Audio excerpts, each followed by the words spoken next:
Welcome back, everybody. Yes, we are back again. Back at it again for the second time today at our second attempt. Andrew, I can hear you. Hopefully. Well, here we are. We're back again. Yes, we had a little bit of a technical glitch in the first, I guess, 5 minutes in the show. But hey, we're here now. We fixed it, deleted off the internet. No one can see it ever again. And we're back at it again. Andrew, how are you doing? I'm sitting here on the edge of my seat trying to figure out what's going to happen this weekend. Sat here on Tuesday thinking Phillies would get in, and now we'll see what happens. But I, I'm excited for overall playoff, or not playoff, but serious playoff contention baseball this weekend, and I'm ready for a fun Sunday afternoon, hopefully with a lot of things at stake. Yeah, it's gonna be a fun weekend here. Maybe not as much fun for you, Andrew, because you have a lot riding on this weekend. Your team is on the verge of a collapse. Can we call Again. it a collapse? Yeah, absolutely call it a collapse. Okay, good, because that's what the episode title is involved. It does have Phillies collapse in there, so I'm glad. Shout out to our boy Sam. He made it in time. Thanks for watching on Facebook today, Sam. What a humanitarian you are. We appreciate it. Andrew, you'd like to guess where your beloved Philadelphia Phillies are in playoff wise? Like right now. Yeah, for the percentage to make the playoffs according to Fangraph. Uh, uh, well, it's 35% the other day, so I'm gonna go with like 22% now. No, actually, Andrew, to make the playoffs, the Philadelphia Phillies are a 50% chance right now. 50-50 for the Philadelphia Phillies. I'm confused how that went up, honestly. The Brewers are at 51 right now. The Giants are at 66.4 currently, and the Marlins are at 72 for you, Andrew. You're sweating it out a little bit. I thought this team was a lock. Hey, you did. But hey, bullpen says otherwise. That's for sure. Okay, so Andrew, I need you to tell me what is the ideal scenario for you, the Phillies fan, this weekend. To get in the playoffs. I mean, whatever way happens. What has I to mean, happen, Andrew? What do you want to happen? Do the Marlins need to lose a couple games? Like, what needs to happen? first off, everybody has to lose a couple games. So the Phillies don't have much. I don't. The only team they hold the tiebreaker over right now is Milwaukee, who's the 10 spot. The Phillies are the 9 spot. That's the only tiebreaker they have right now. They lose it to the Reds and Giants, I believe. Marlins beat us head to head, so they have it there. My ideal scenario would be the Marlins lose to the Braves tonight. Then you're tied going into the weekend. They have 3 against the Yankees, and we have 3 against the Rays. 2 very tough teams, and hopefully the Phillies can take 2 out of 3, while the Yankees take 2 out of 3 over the Marlins, and you get in by a game. I trust that a lot more than I would trust relying on the 7 and 8 spot there, or even possibly the Brewers spot there, because the Brewers got 5 games, we got 3 left. So Brewers can win more games if they take care of business. The most the Phillies can get if they were to win out would be 31. If the Brewers won out, they'd get 32.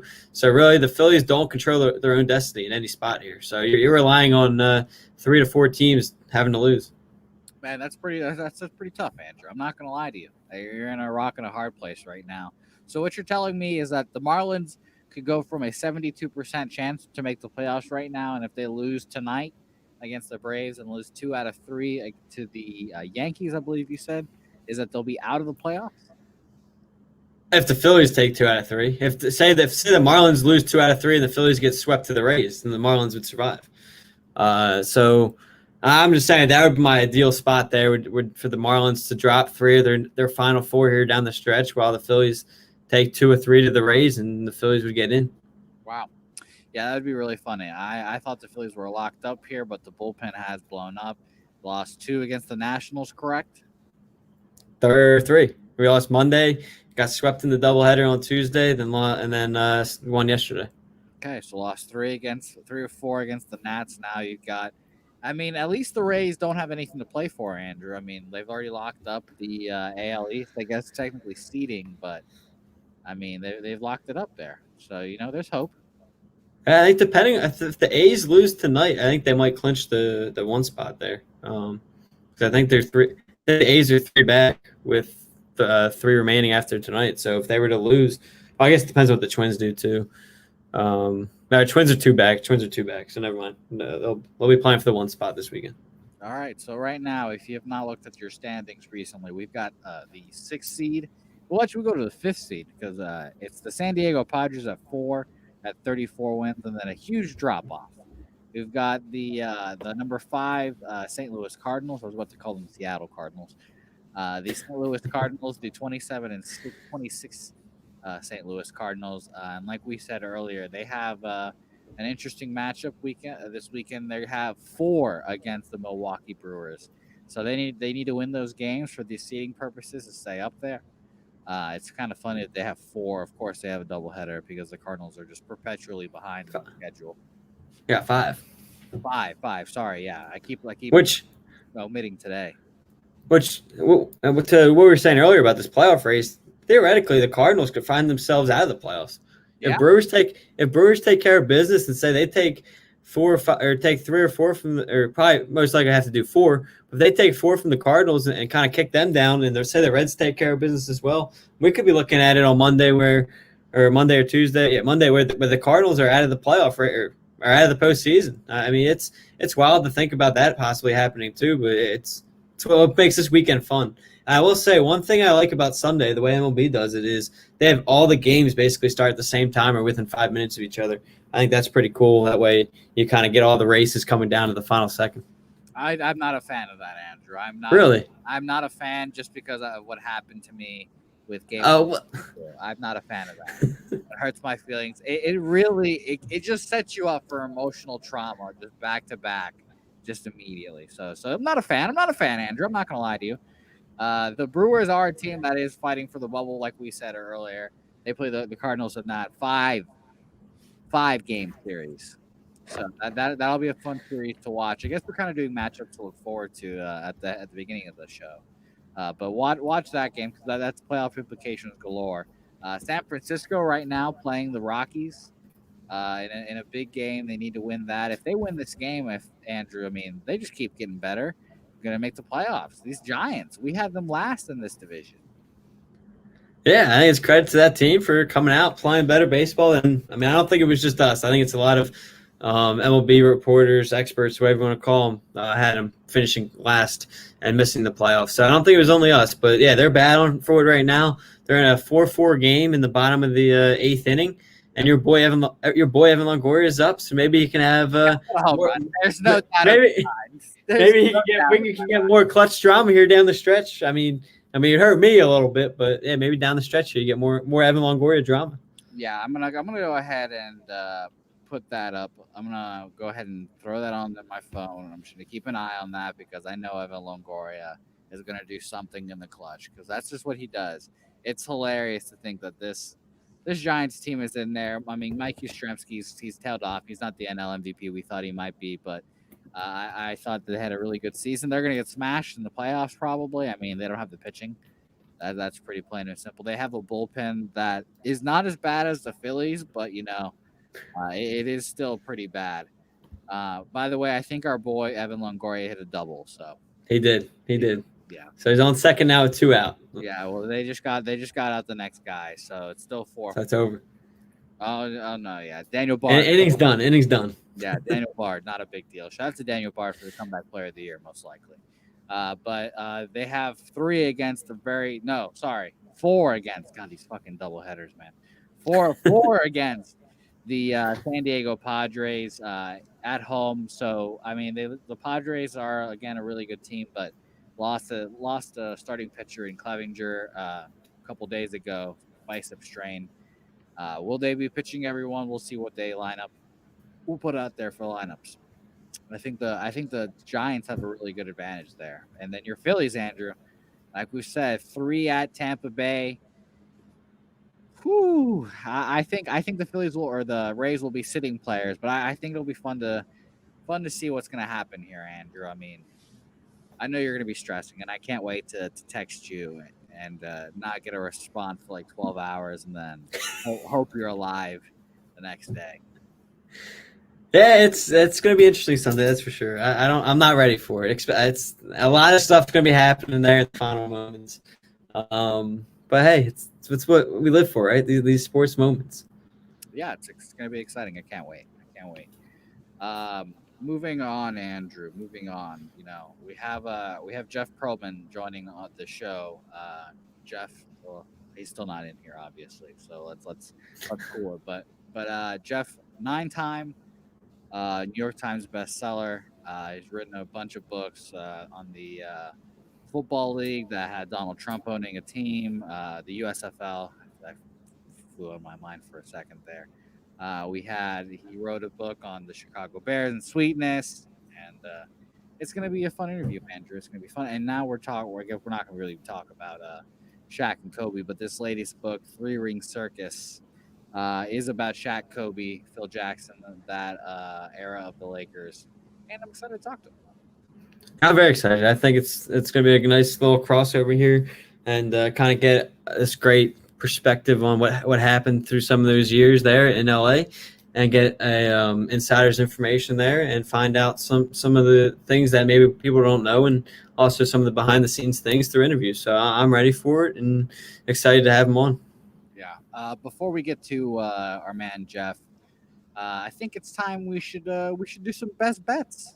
Andrew, do you remember what happened to our beloved Oakland A's?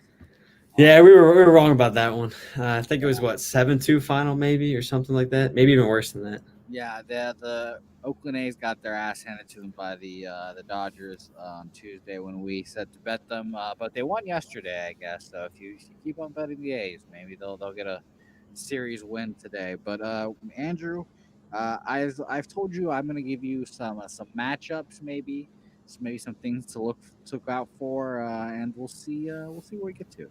By the way, Andrew, I just want to let you know that the Atlanta Braves tonight are a 165 favorite with Ian Anderson on the mound today, top prospect, if you will remember. You're feeling good about the Braves today, correct?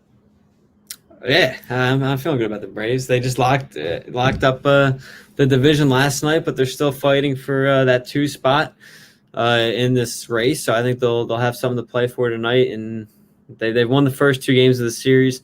I think they can take this 3rd one, and hopefully they get the job done, because we desperately need it at this point. Okay. How are you feeling about some Tigers Royals action, Andrew? Does that interest you? Some two teams that don't have anything to play for. I mean, that's a tough bet there. I mean, you don't know which side either. Cabrera with the 2 home runs last night, so maybe he kind of keeps the ball rolling there. We'll see. Okay, my real 2 options for you, Andrew. Okay. I'm going to give you first the Texas Rangers tonight against the Houston Astros. The Rangers lost last night in a big loss for them as the Red Sox won. They're going to lock up the number 2 overall pick, those bastards. But they've won enough games. I guess they've lost enough games to give them there. And the beloved Andrew, the AL Cy Young winner, future to be, Lance Lynn is on the mound tonight against Javier of the Astros. Minus 122 for the Astros, plus 112 for the Rangers. And I'm taking the Rangers tonight. Yeah, honestly, I was looking at that line earlier. I thought that line was a respective line towards the Rangers. I'm gonna agree. I like the Rangers to kind of, I don't know if you want to call it steal the game or whatever, but I like the Rangers tonight with Lance Lynn on the mound and getting the job done against Houston. Okay, so we have that. I think we're all rooting for it too. Hoping maybe Houston drops 4 down the stretch here, and maybe they miss the playoffs. How funny would that be, man? That would be funny. I'd rather have them in the playoffs, so I want their embarrassment. Really? Yeah, I want their embarrassment. Okay. And then my other pick for you today, Andrew, was the Milwaukee Brewers. Must win, like we've been saying. All these games are important. Minus 140 tonight, with Corbin Burns on the mound tonight. He's been an NL Cy Young runner-up, I guess. He's not going to win the award, but he's had a great 2 months. That is equal to a couple of votes probably, and he's on the bump tonight versus Kim of the St. Louis Cardinals, and I like the Brewers there as well. So it's gonna be a fun matchup. We got a battle of two pitchers here. 2 younger. I'm pretty sure Kim's young as well, or not that he's young, but I think might be close to his rookie year. in terms of coming up. I think he came from overseas the last couple of years, or maybe even this year is his first year. But another guy, he's been pitching really well, surprising people and getting that game at home. I'm taking the Cardinals tonight. Okay. All right. So we both agree on the Rangers plus 112. You can take the Rangers for our best bet tonight. And Andrew likes the St. Louis Cardinals plus 130. That would definitely help the Phillies if the Brewers do come up short tonight, Andrew. Yeah, no, I remember that question. But honestly, at this point, like I mentioned earlier, either way, whatever you want to swing it can help the Phillies, in my opinion. Because if the Cardinals lose tonight, I don't know, the Reds. I think Reds are off. If the Cardinals lose tonight, the Reds will jump into that 2 spot, and I mean, it's gonna be wild. What's gonna happen in the Central there? Yeah, let me tell you who the Reds, because I guess I forgot to mention about the Reds, because I guess I've got them penciled into my head already as already being in. They do have an off day today, but they've got 3 at Minnesota. Not easy. Not easy at all. Potential to get swept there because the Twins need every one of those games. The AL Central is still up for grabs. If people have not checked that out, I think the Twins are actually in first now. Correct? They are, and I was joking around about an Indian sweep on Tuesday. If the Indians win today, they complete the 4-game sweep over the White Sox, and they'll be about 2 games back. So you're gonna have a wild weekend in the AL Central too for who's gonna pull out that division. Obviously, the Indians are way outside looking in there. So I think if there you go. Who are you betting for the division this weekend? Twins hold on. Yeah, they're half game up right now, I believe, over the White Sox. Who are the White Sox playing this week? They got the Indians right now, and then they got the Cubs over the weekend. Cubs. While the Twins got the Reds and the Indians have the Pirates. I'm going to take the White Sox to win the division. I think the White Sox. I think they beat up on the Cubs. I think that's a little brother syndrome there. I don't know what it is. They always just find a way to beat up on the Cubs. So I think they take 2 of 3 from the Cubs, who don't really have anything to play for. And I think the Twins lose 2 of 3 to the Reds, who actually really need these games. Did you see that Trevor Bauer came out, pitched great the other night? Him yelling was hilarious. Yeah, him yelling, of course. That would be a Kawasaki Kawasaki moment of the week. RIP to that segment. By the way, shout out to YouTube and the MLB for not letting us use their videos. But he said that on short notice or short rest, he would be available to pitch on Sunday if they need it to get in. And I really hope he does. If he does do that and they do get in because of that, I might just go ahead and vote him NL Cy Young. I mean, I think it's fair to say it's his to lose at this point, right? Darvish blew up a couple outings, so I think Trevor Bauer. I mean, since we did those midseason awards show, I think he's kind of replaced Darvish there as the favorite. You can argue, me and Sam were talking about, you could put the case that Lamet could be in there from the Padres, but I think right now I'd still give the edge to Bauer. I think his losses could hurt him down the stretch, but after that outing yesterday, and if he can come out Sunday on short rest and get the job done, I think it's his job to lose at this point, or not his job, his award to lose. It's very interesting, Andrew. I like that. I like where we're at with that. Let me see a quick resume check for Mr. Trevor Bauer, because it has been. I just think it's so weird. It's so weird how we have this 12 starts and we're in. This is it. This is right. This is what we have. And I think it's funny. While I pull up some Trevor Bauer stats, are you in on Shane Bieber for sure locking up the Cy Young? Yes, I think it's. If he doesn't win it, I will come back very surprised. I guess you can make the argument Dallas Keuchel, especially if he plays well today, he could fight because his ERA is underneath 2 as well. But I think it's Bieber, Keuchel, and then probably Lance Lynn.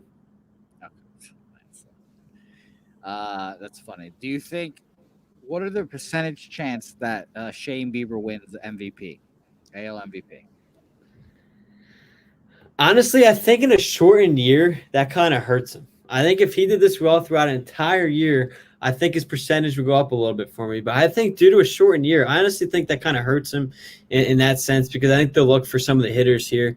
So I'll give it with I mean, we talked about before. You got Cruz, Abreu. I guess DJ LeMahieu's kind of made a run there in terms of he's kind of picked up his game, getting his average back up there at 358 now. I think Bieber's probably got. I don't know. I don't know how to do percentages, but I'd say probably about I don't know 15 to 20% because I'd give Cruz, Abreu, and LeMahieu over him, and probably maybe even Trout. So and maybe even Luke Voigt. So I think the shortened year kind of hurts him in that sense, though. Okay, fair enough. Fair enough. By the way, Trevor Bauer 5-4 record this year, not great. 11 starts, 73 innings pitched, 100 strikeouts on the nose, which is great. 2.5 WAR is fourth right now on NL pitchers. Andrew, we keep forgetting whenever we mention Cy Young, we just keep forgetting Jacob DeGrom. Jacob DeGrom's still there, and he's just refuses to relinquish that title. Andrew. Yeah, I just don't like him this year as Cy Young. Like, yeah, he has a 2.14 ERA, which doesn't tell the whole story. Obviously, ERA is kind of misleading at times, but 63 innings pitched. With where's your strikeouts, sir? I know you've got your strikeouts around here, Mr. DeGrom. DeGrom's got 94. 94 strikeouts. So I wouldn't be surprised one of those two pitchers get it, but I really hope Mr. Trevor Bauer comes out short notice or short rest, comes in on Sunday. By the way, go ahead. I'd just say this: if Bauer doesn't get it at this point, assuming he has a good outing on Sunday, his reaction on Twitter or whatever, if he does a video for it, is going to be priceless. Like, he's going for it. He's openly campaigning for it. So I'm glad. I really enjoyed Trevor Bauer. He's my guy recently. I hope he does get it though. That'll be fun. It'll be fun to see, especially if he does get it. What will he do? Well, what do you think the bigger reaction would be? Him getting it or him not getting it? I'd love to say, I think it's him not getting it. Like, I think if he wins it, he'll put something out. But if he didn't get it, I think his reaction would be more publicity, better in terms of that sense. Fair enough. So what about your? We mentioned it earlier before getting into our full Bauer tangent. AL MVP. Who am I going with? Yeah. I think I got to give it to. I'm going to go with Jose Abreu. Okay. I think. What was that? He's been your guy this year. Yeah, I like Nelson Cruz as well, but I think when it's all said and done, Abreu, what he's able to do right now with, I think you would agree, lesser talent overall on that roster, he's able to carry him into that position. I think that makes him, not only his stats back him up, but I think that also puts him in the most valuable player to the team as well. Like, don't get me wrong, obviously without Cruz, Twins take a little back road there, but I think Twins can still be where they're at. I think if you take away Jose Abreu from the White Sox, I think you'll see them kind of drop off more significantly than the Twins there. And, you just compare stats. Abreu's got 19 home runs, 57 RBIs, 327 average, slugging percentage of 642, and OPS of 1.017. So just imagine if you carried that over to 162 games. His home runs and RBIs totals would be insane there. You're looking at not even halfway through the season, even if you just times it by 2 low, you're looking at already close to 120 RBIs and close to 40 home runs. So, what he's able to do right now is very impressive. Yeah, he definitely is one of the front runners. People are concerned that his teammate Tim Anderson's going to take some votes away from him. When he's going to win the AL batting crown again, he's been absolutely phenomenal this year. He's at the top of their lineup. He really sets the tone for them. I think we will have a case of teammates stealing votes for him right there, Andrew. I think I'm a little concerned for you. But even if they do, if they steal votes from him, they're still stealing votes from everybody else. So. Do you wanna guess right now, Andrew? Do you want to guess who is the WAR leader in the AL right now for position players? Honestly, a guy I could see being up there. I don't know if he's number one, but I could see Jose Ramirez being up there. Ramirez is number one. He has had a hell of a 2 weeks recently. He's broken out. He's become the old Jose Ramirez again, which is really convenient timing because this is when we really need him to shine right here for the Cleveland Indians. Their offense has always been the question mark. Their pitching has been phenomenal. I mean, that's what the Indians do. They just pitch their ass off, which is hilarious. By the way, did you see on the Lucas Giolito versus Shane Bieber start we talked about on Tuesday? Bieber pitched 5 innings, 10 Ks. Of course, not a big deal. And then after that, you expect maybe some just like random like reliever, whatever. No, in comes Tristan McKenzie, one of the top prospects in baseball, also throwing gas, also as a starting pitcher, and also is incredible. So there's just Yeah. no stop for the fucking And Indians. then Brad Hand gets a save, right? Or was that a different game? No, I think Brad Hand did come in. Yeah, league, whatever, and League leader in saves. leader.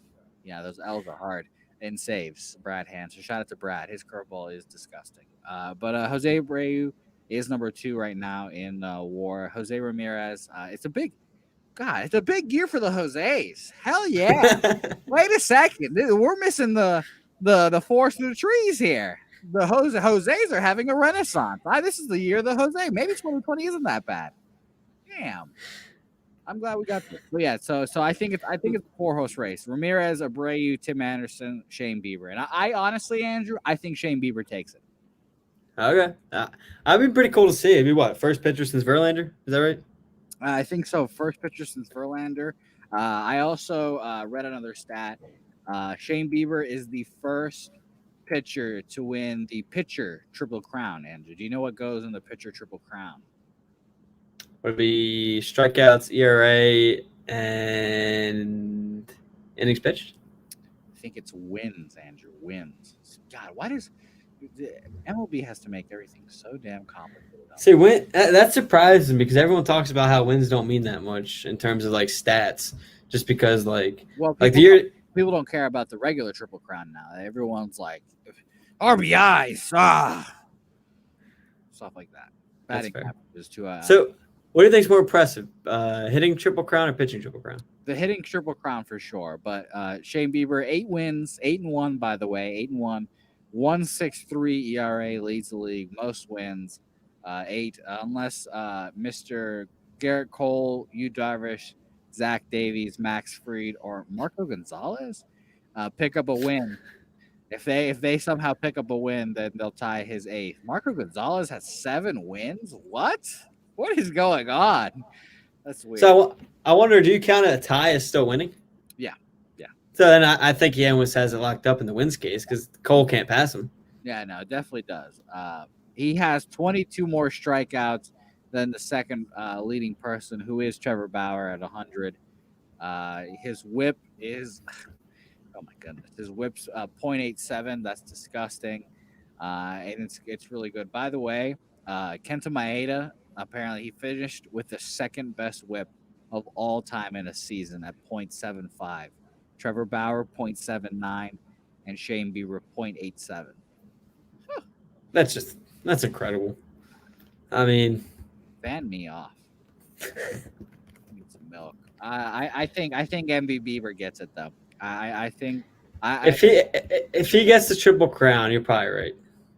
I know I said earlier that players will take away votes from each other, and Jose Ramirez and Shane Bieber are in fact on the same team. But I think that pitcher hitter thing, I think it's a little different. By the way, Andrew, the Colorado Rockies went up 4-3, and then Brandon Belt hit a game tying home run, so it's 4-4 in the top of the 10th. Good. Hey.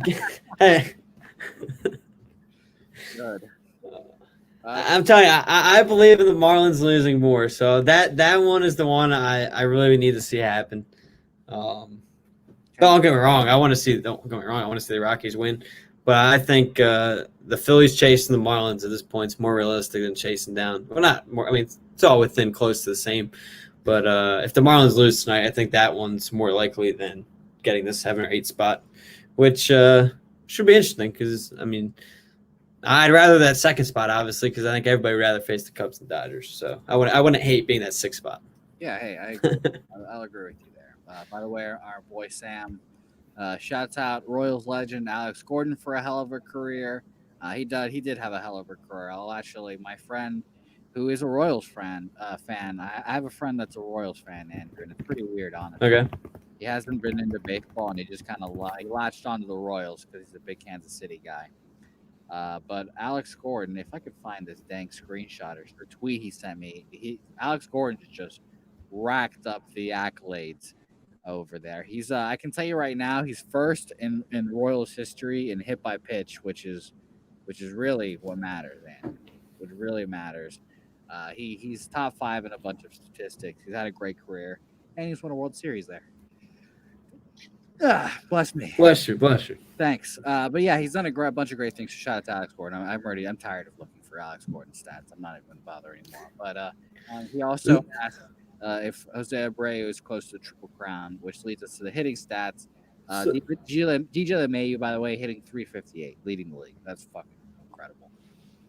Yeah, which he's actually recently, I think, qualified because he was hurt for a little bit. So I think for the longest time he wasn't a qualified hitter. I think he just recently became a qualified hitter for that title because Tim Anderson for the longest time was the front runner for the AL batting title. But now that DJ's qualified, it's DJ's to lose at this point. Yeah, it's DJ LeMahieu at 358, and we've got Juan Soto at 350. He's pretty good, dude. Whew. 343 for Freddie Freeman at third. Another MVP candidate, and Tim Anderson right now is at 342. So he's been dropping back. Home runs wise, who are we going to end up with, Andrew? You got Luke Voigt at 21 and Jose Abreu at 19. So in terms of Sam's question, he's close because Abreu, if you take out the NL guys, Abreu will be fourth in the average in terms of AL hitters. And then he leads in RBIs in the AL. So in terms of the Triple Crown, he's two behind in home runs and then a good amount of percentage points there back of the batting title. 352 to 3, or what did we say? 358 for DJ, 327 for Abreu. So is he close? Yeah, I guess technically he's close, but he's probably going to lose that. I'd say it's more likely for Bieber at this point to get the Triple Crown over Abreu. Yeah, no, I agree with you. My boy Alex Verdugo, by the way, 328, third in the league, third in the American League. Not a big deal. That's funny. And Sam also wants to chime in and say if DJ hits over 350 this season, that'll be the first time anyone hits over 350 since Josh Hamilton, his beloved Josh Hamilton, in 2010. I bet you they've been showing that on Rangers broadcasts. They've definitely been like, hey guys, remember Josh Hamilton? He was really good. By the way, if you look at Josh Hamilton's baseball reference, his peak is ridiculous. It's absolutely absolutely. It makes me want to throw up. Like no one hits like 330 and hits 40 home runs anymore, but Josh Hamilton did it, no problem. So did the old Albert Pool stats are just stupid. What was the closest Altuve ever came to that? To hitting 350? Let's give it a look. This episode is just us looking up random things for baseball, and it's fun. Why you look that up? I got a question for you. Do you take this year's stats and diminish them at all? Like I know the media won't. Sure. I know the media won't, but in your eyes, say next year, we'll just throw DJ because he's there now. Say he's hitting 358.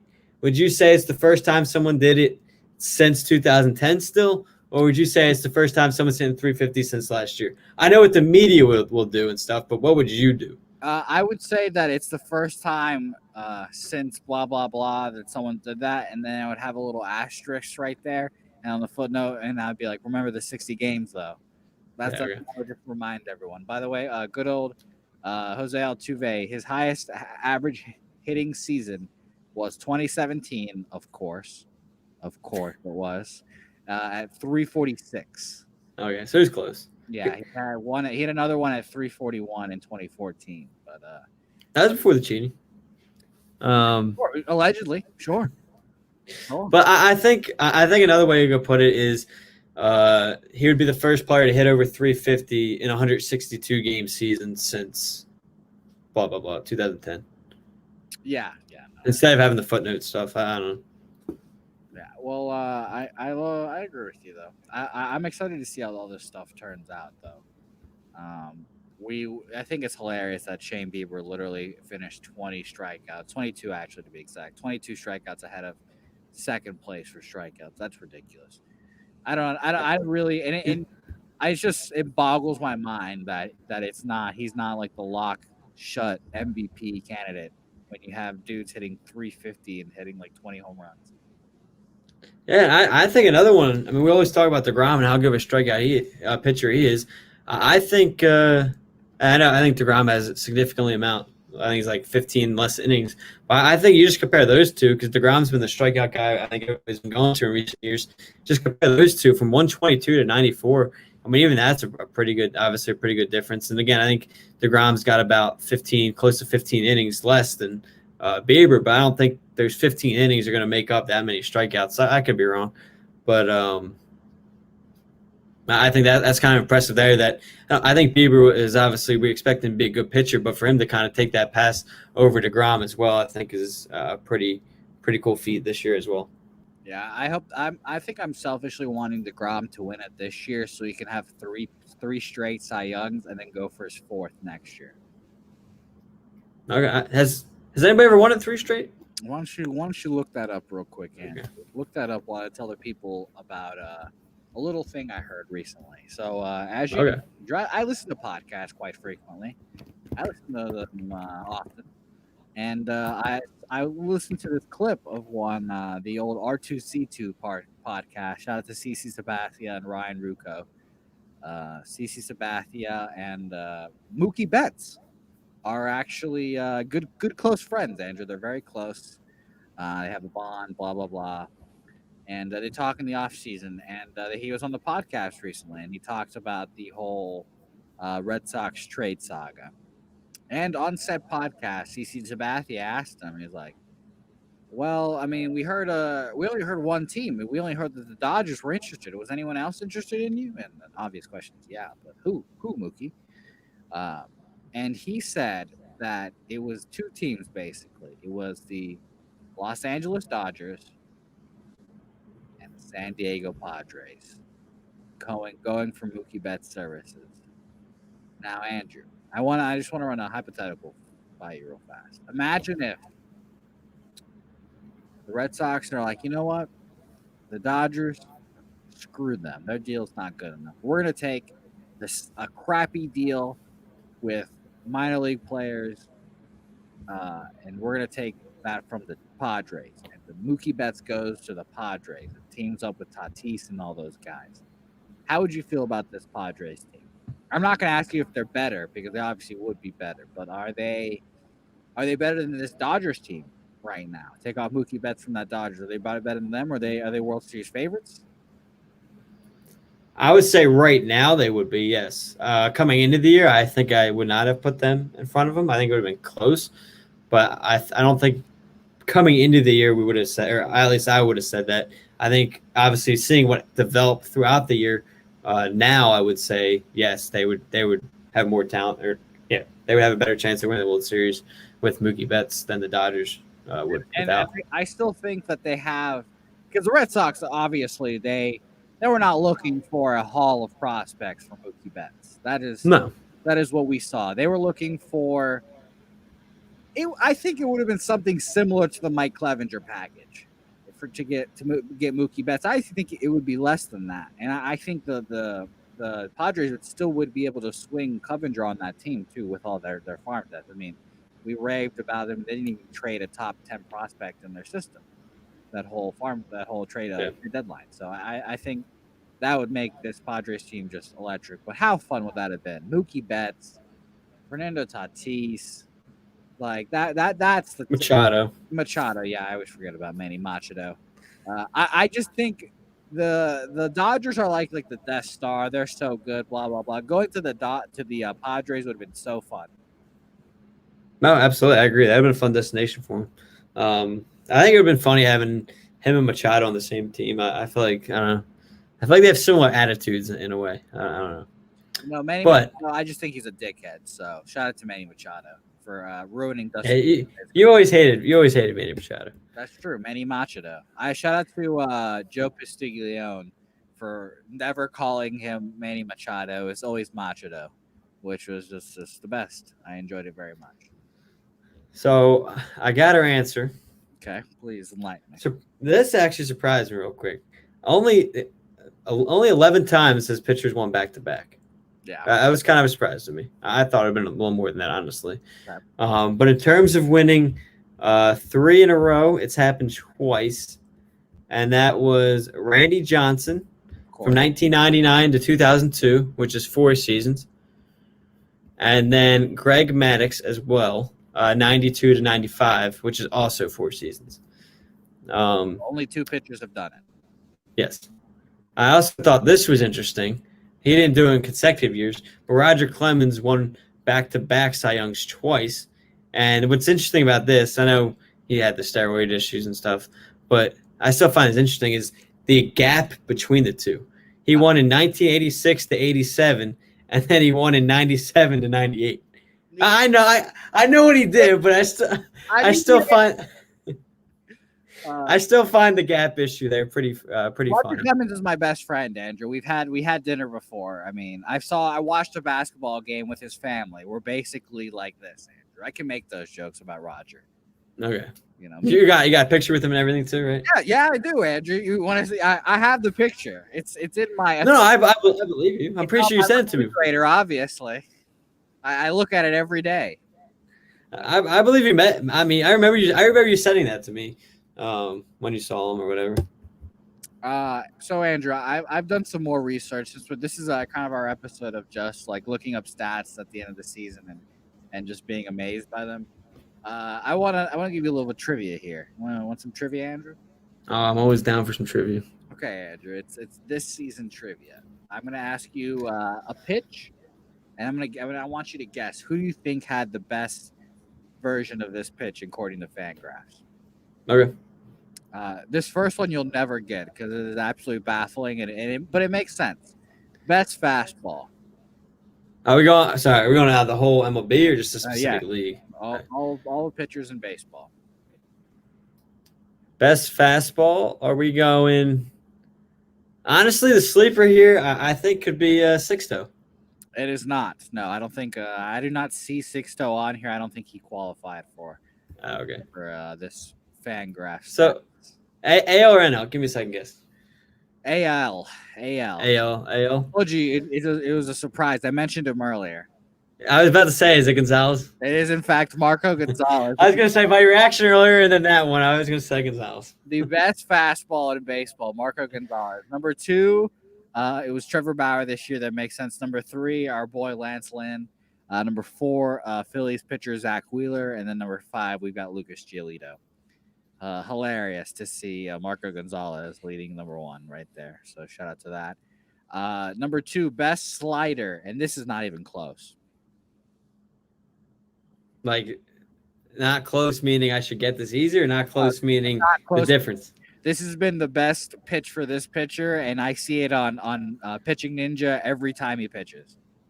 It's funny. Like, I know the good pitchers, but I never know, like, which breaking ball they have. It's Dinelson Lamet. You didn't even give me a chance to. No, I did not. You weren't going to get that.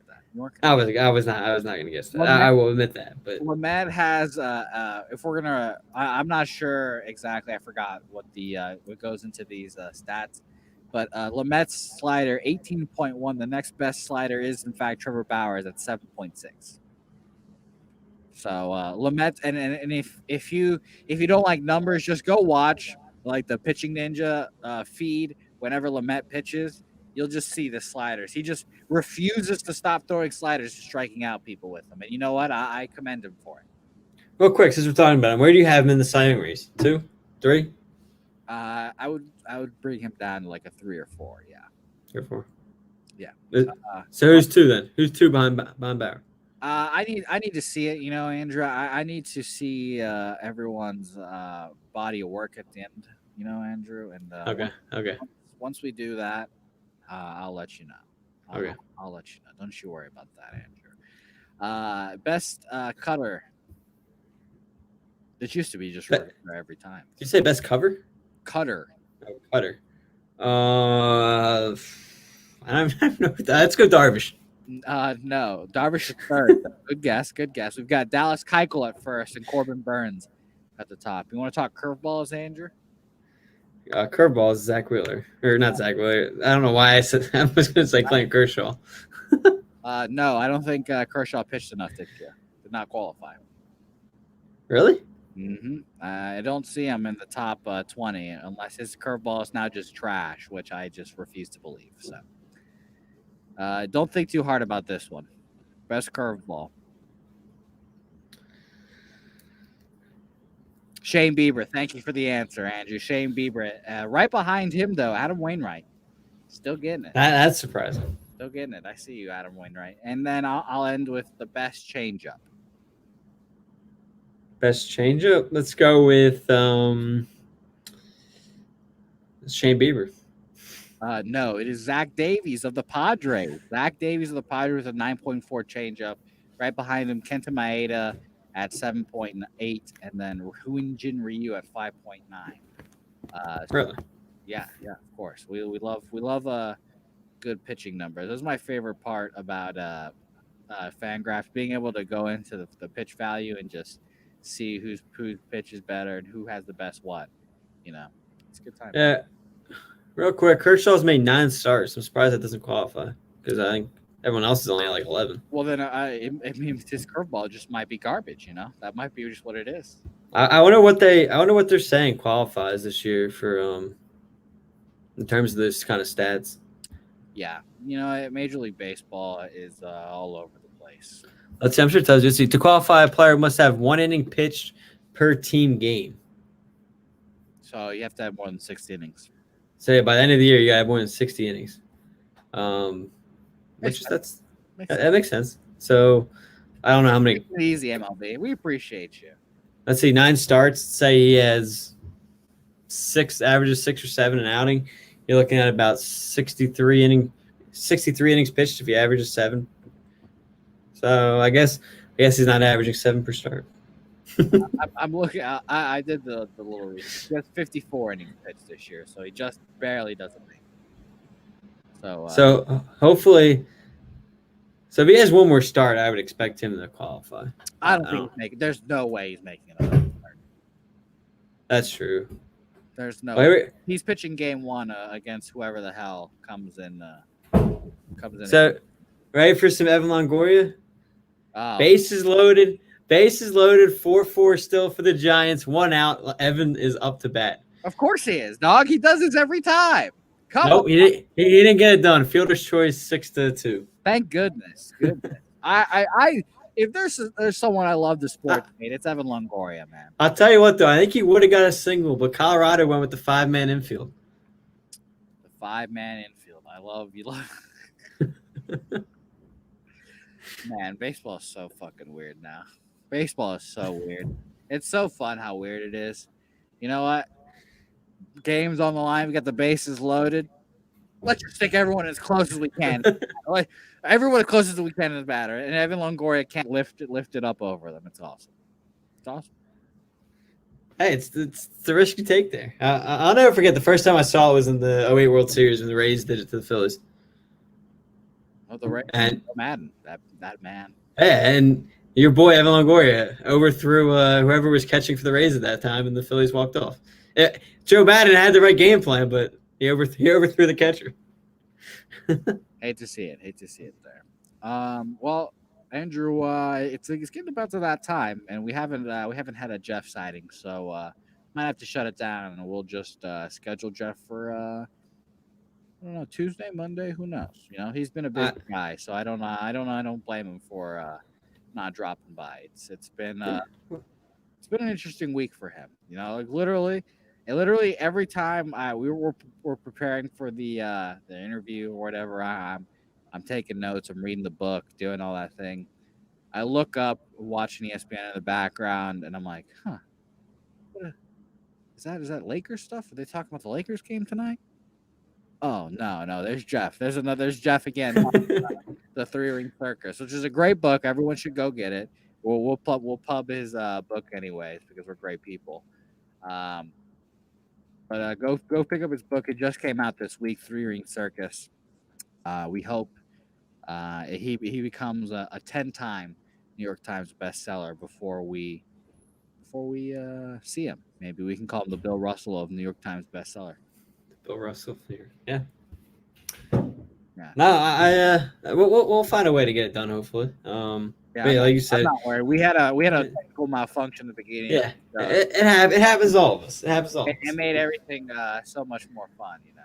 It's good. It's a good time. Andrew, do you have anything you want to talk about? Anything you want to get into before we head out of here? Let's just finish up here first. Colorado escaped the inning, so they're going to the 11th inning. Let's just get some final predictions here. Who holds out for the 7-8 spot? Giants, Reds, Phillies, Brewers, and I guess you could throw Cardinals in there if you think they get replaced there in the second spot. But who are you holding out there? God, Andrew, man, that's tough. Okay. I think the Phillies get in to begin with. I've held in the whole year. They're going to win the division still. They're still going to win the division in my head. Even though the Braves clinched, the Phillies still got it. Still going to win the division. Right now, I'm going Phillies. They claim the 8th spot. We get the Reds at 7, and then we get the Marlins at 6. So Okay. The Giants lose out, unfortunately. And who else am I missing? I just had them on the tip of my tongue. Brewers and Cardinals. Yeah, the Brewers. Oh, the Cardinals are 5th. The Cardinals still make it.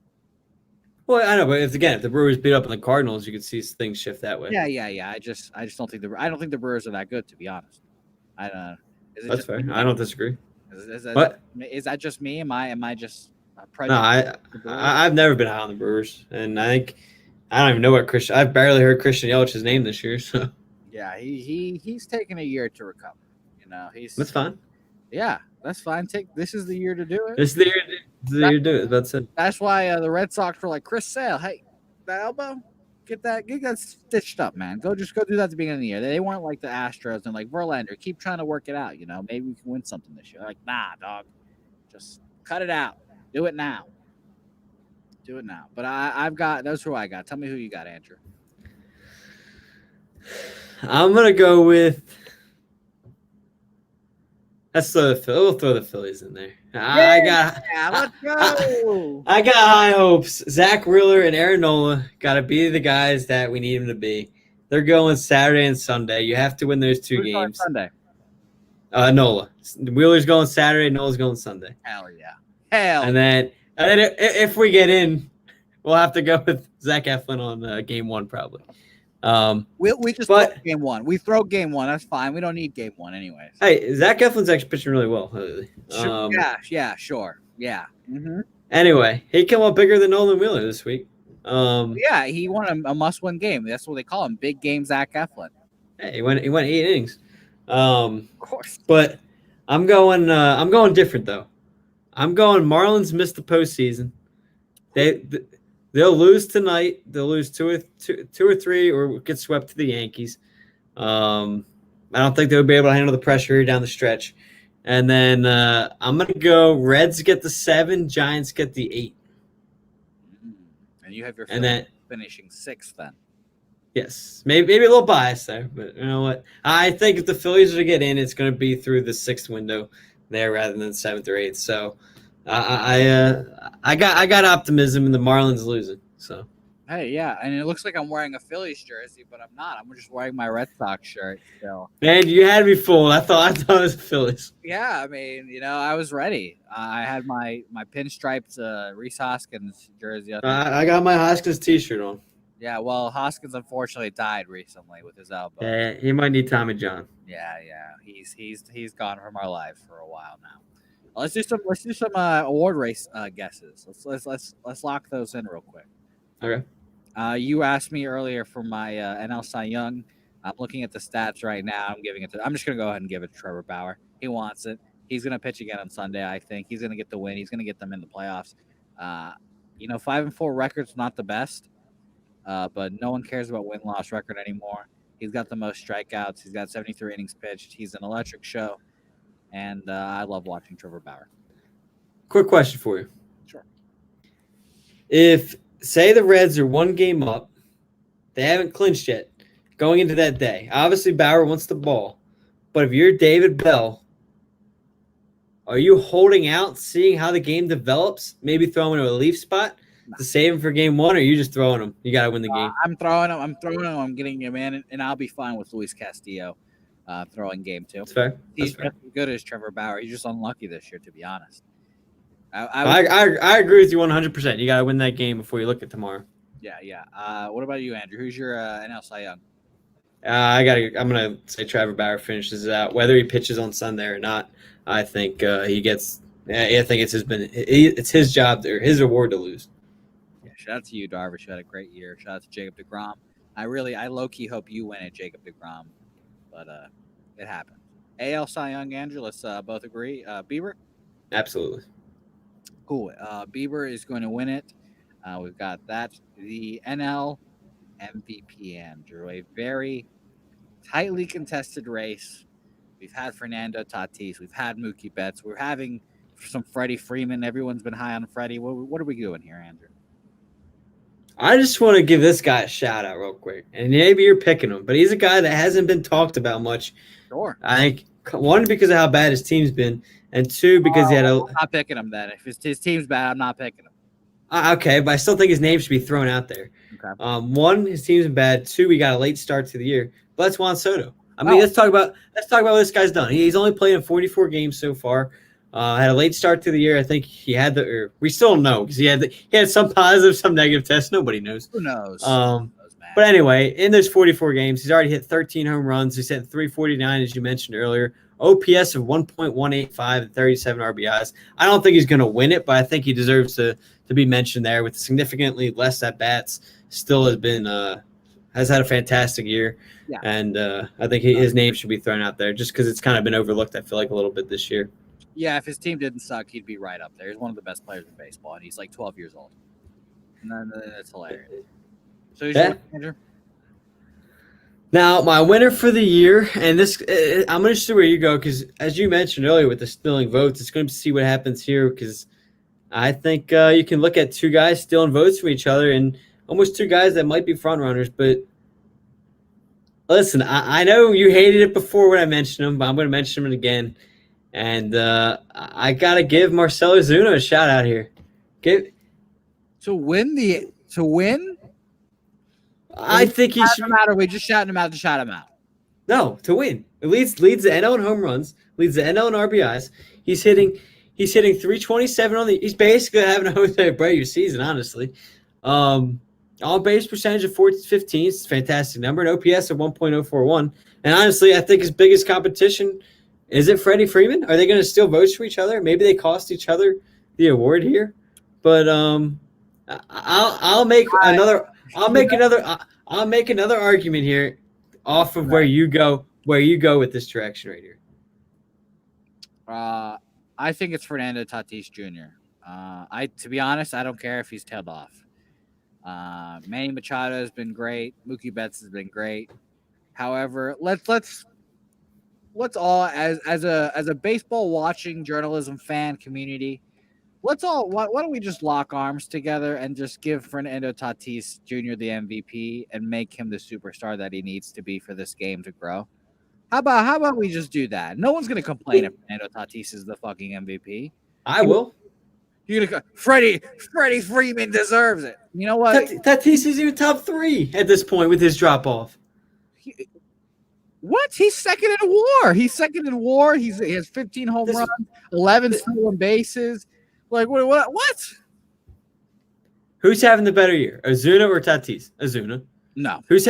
Absolutely. Look at the numbers. It's more than just WAR. Ozuna cannot play defense. He is incapable of playing defense. He is the worst defending outfielder in baseball, and it is not even close. Who's having a better year, Mookie Betts or Tatis? Betts.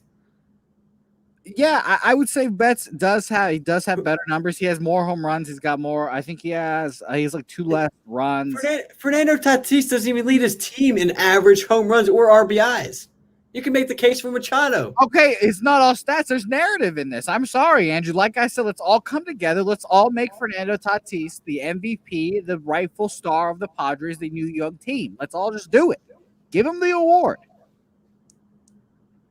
Congrats. He's a younger guy. Yeah, you're right in that sense. But he doesn't deserve it out of the most of those guys. I'll be disappointed. Not Marcell Ozuna. If Marcell Ozuna finishes in the top 3, I'll be shocked. Okay, that's fine. But to me, you can't just give it to Fernando Tatis. Oh, watch me. I'll give it to him. Give it to him, no problem. I'll be disappointed in the MLB if Fernando Tatis wins the MVP award. Okay, good to And know.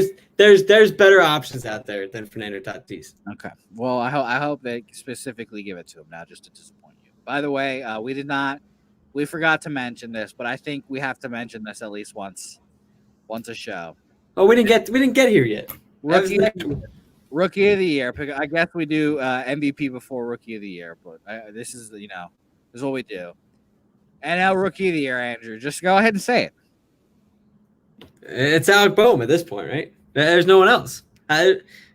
Who else should give it to at this point? I mean, what he's done is just phenomenal. Okay, please make the case. Make the case. I would love to hear it while I pull up pictures of Alec Boehm so we can. I just want to look at him. Wait, before I make the case, why are we pulling pictures of him?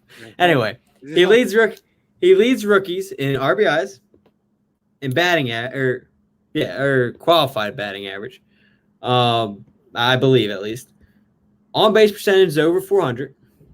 He's top. Good. What was it? Is that good? Getting on base 40% of the time? Absolutely. Okay. It's better than his counterparts at least. Yeah. Home runs in, let's just say, in less games than some of the other rookies. He's second in rookies and home runs. We'll see what he finishes with. But honestly, actually, I didn't realize what Hiller was doing. He's having a good year with the Rockies in a lot of games. But what was it? I said, all right. I'm right. Well, in terms of home runs, I'm just waiting for you to finish so I can prove you wrong here. By the way, here's our beloved. Let's just leave this up. He's got the most hits. He got the most hits out of any rookie as well. Mm-hmm. And we'll see who you go with, and maybe I can counter whoever you go with. Okay. Well, because I need a counter argument here as well, so I need to find out who you're going with. Sure. So it's Jake Cronenworth. Let's go. Of course, you're Padre biased. Here we go. Yeah, here we go. Let's pull. Thank you, Alec. He looks like he's like 16 in this picture, so I appreciate that. Yeah, I want to know when that one picture might be when he was drafted. Honestly, yeah, it probably is. But shout out to Bob. I hope he. I might have to slide into his DMs and be like, "Yo, Alec, we love you on the show. Come on the show." I might have to. I might have to. But it's Jake Cronenworth. Jake Cronenworth, 4 home runs, 25 runs, 20 RBIs. Compared to our boy Alex, 4 home runs, 23 runs, 22 RBIs. They're right there. 3 stolen bases, hitting 304 to Alec Boehm's 333. His WAR is 1.7 to Alex 1. Alec, I've heard through the grapevine, he's got a lot of Rafael Devers in the infield. It's not a very particularly good infielder, from what I've heard. Correct? Third base, he was not. We moved him to first, and he looks a lot better over there. Just saying. Yeah, that's probably not hard when you just throwing balls over the stands like Rafael is doing too. They both got 49 hits. I think this is real close, but I'm gonna go ahead and give it to someone that's been there longer on the team longer. Has 8 more games, and that's ultimately where we're gonna have to shave it down. I know in a regular season it would be like 8 games. Oh, that's not even that much, but 8 games is almost a tenth of the season. Here and in the 6th of the season, I guess. But how many is the 8 games against you?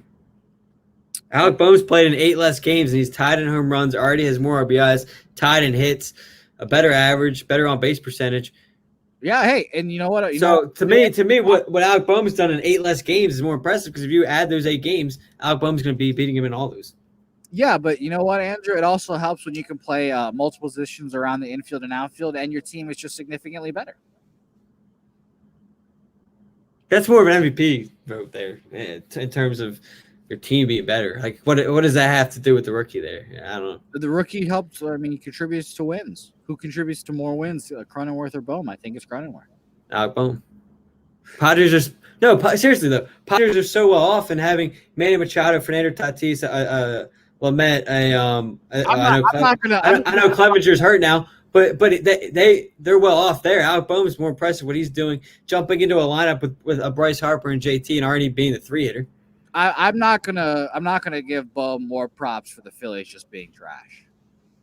I'm not gonna do that. I'm not gonna give him more props. Like, oh, the team's worse, and then he just comes. Well, no. My point is the Phillies have battled injuries lately, and him coming up late has elevated the team to more outside of when they were struggling. Like he's picked up a Hoskins injury. He's picked up Bryce Harper struggle. He's picked up a JT struggle / injury. When these guys are struggling, Alec Boehm's been the guy to keep the Phillies afloat. He's picked them up, but I mean, he's picked them up to almost not making the playoffs now. So I don't know, Andrew. I need to see it. I mean, I wouldn't be mad if we win either way. I mean, to truth be told, I don't really care about the Rookie of the Year in the National League. I'll be honest, But I mean, look at his face. Look at him. Look at him. I want everyone to look at this face and just know that Joe picked this man over basically everyone in our 5 years draft, and he's looking like a smart man. But I still think he's wrong. So shout out to him. Shout out to our man Joe. AL Rookie of the Year. I think this is a pretty safe either Luis Roberts or Kyle Lewis. Yeah, he's pretty close. I think I'm going. We'll go with. I'll give you some stats real quick. I'll give you some stats so you can think about it, Andrew. Hold on. Let me give you something. So there's 55 games for Lewis, 53 for Roberts, 11 home runs for each. Kyle Lewis has 7 more runs at 30 and 37. Roberts has 2 more RBIs and 4 more stolen bases at 38 to 28, 30 to 28, and 8 to 4. BABIP. Kyle Lewis has a 350 BABIP.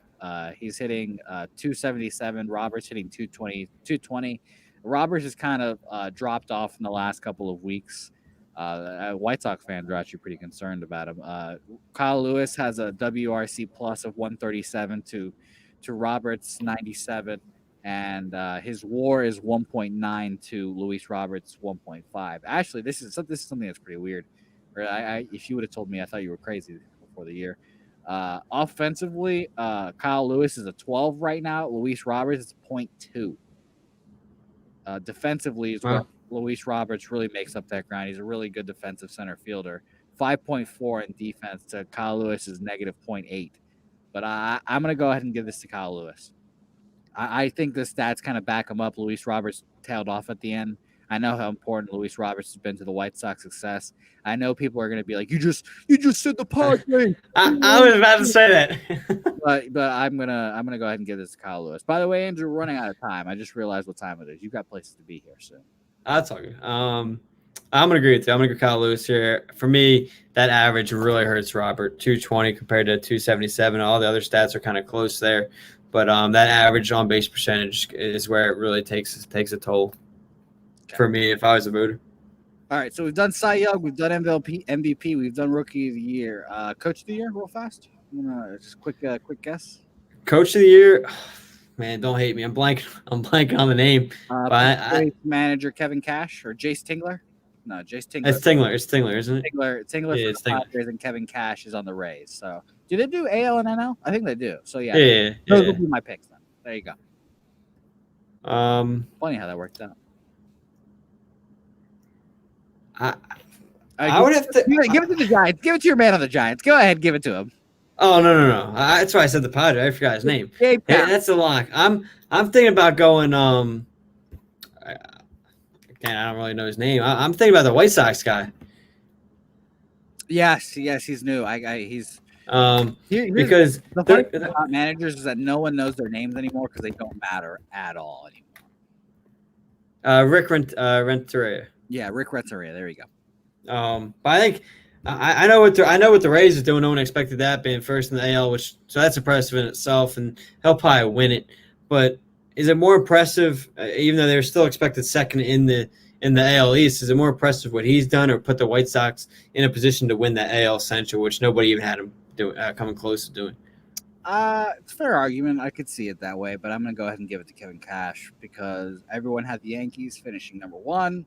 Best record, all this stuff, and Kevin Cash has the best record, won the division, can't really do much else. No, that's fair. I'd be fine with either one of those. And I mean, honestly, Rick Renteria could win it next year for all we know if the White Sox put it together for a full 162. Yeah, and I don't know who's kind of taking over for Terry Francona, but does he have an argument for keeping the Indians afloat when that goes down? The just give it to the whole Indians bench staff. I mean, they're going to rename the award after Terry Francona once he retires. So, I mean, I wouldn't be opposed to that at all. But I think it's Kevin Cash and Jay Stingler. Andrew, this is a good show. We ran long. We missed our man Jeff. He's busy doing things, of course. So shout out to him. But we appreciate everyone watching. This is a good show, Andrew. I can't complain at all. Do you have anything to plug before we get out of here? I just say check out my other podcast at ANYP Phillies. Check out a Phillies podcast there. Get a breakdown at the end of the season once it happens. And then you can get me at Phillies Sports _now and at True Phillies Sportcast. Is that where you and all of your Philadelphia brethren will be commiserating when the Phillies don't make the playoffs? The ones with my brothers is the Phillies Sports Now podcast. And is that where the emotions will come out with the Phillies? That's what I want to know. When the emotions come out of all of them. And you'll get emotions on this show for sure too. Don't worry, especially with it being Monday, the day after. Okay, good, because I want it to fresh, like right after it happens, Andrew. Right after you get the knife stabbed in your back, I want you and your brothers to record a podcast and just all of your emotions. I would listen to that for sure. Don't worry, you'll get them on all the podcasts. Good. Yeah, it'll happen. But luckily, we both picked the Phillies to make the playoffs, so we'll be talking about an ecstatic Sunday of a Phillies playoff. Yeah, I can't wait. That's going to be a good time. Thanks to everyone for listening, as always. We will be back on Monday. 5:15. I assume we haven't really talked about a time. Yeah. With the guests, too. Yes, maybe two. Maybe we'll get Jeff and Sam. We'll both do the show Monday. So who knows? But we will have a guest, aka Samwise Gamgee. If you've seen him on the show, he is the guy that comments all these things that I'm just cycling through. So please go blow up Sam's Facebook. We'd love to see it. Shout out to the Liberty Bell too, by the way. Looking real nice beside Sam right there. Oh, great trip there, Sam. Sam came and visited me in Philadelphia. So good. Thank you, everyone, as always. My last question to you, real quick: yes or no, Andrew? Have you ever licked the Liberty Bell? No. Well, that's disappointing. Thanks for everyone listening. Andrew, you need to go lick the Liberty Bell, please. Giants lost, so good start for the Phillies. Woo! Let's go!